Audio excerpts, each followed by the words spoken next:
La Villeneuve, toujours sous tension après la mort vendredi matin d'un braqueur originaire de ce quartier populaire de Grenoble.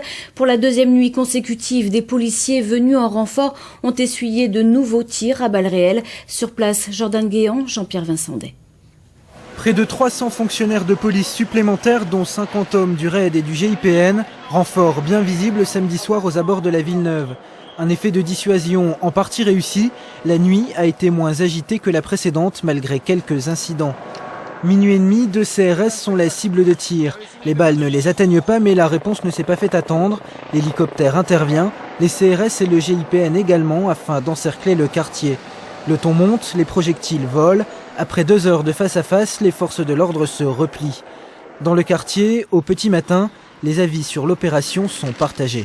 Peur, on peut pas dire vraiment peur, mais bon, c'est le matin quand on se lève, quand on voit des voitures incendiées, c'est quand même un peu traumatisant.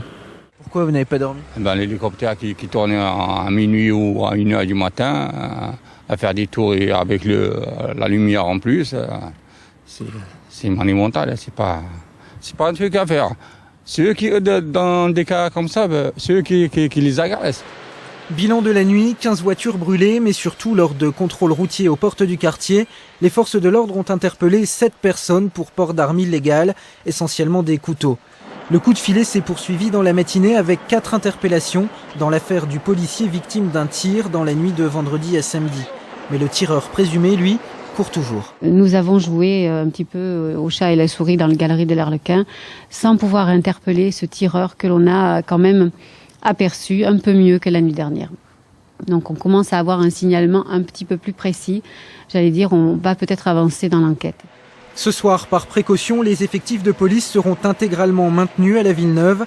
Quant à la mère du braqueur abattu par des policiers vendredi matin dans le quartier, elle a annoncé dans un entretien à l'agence France Presse son intention de porter plainte.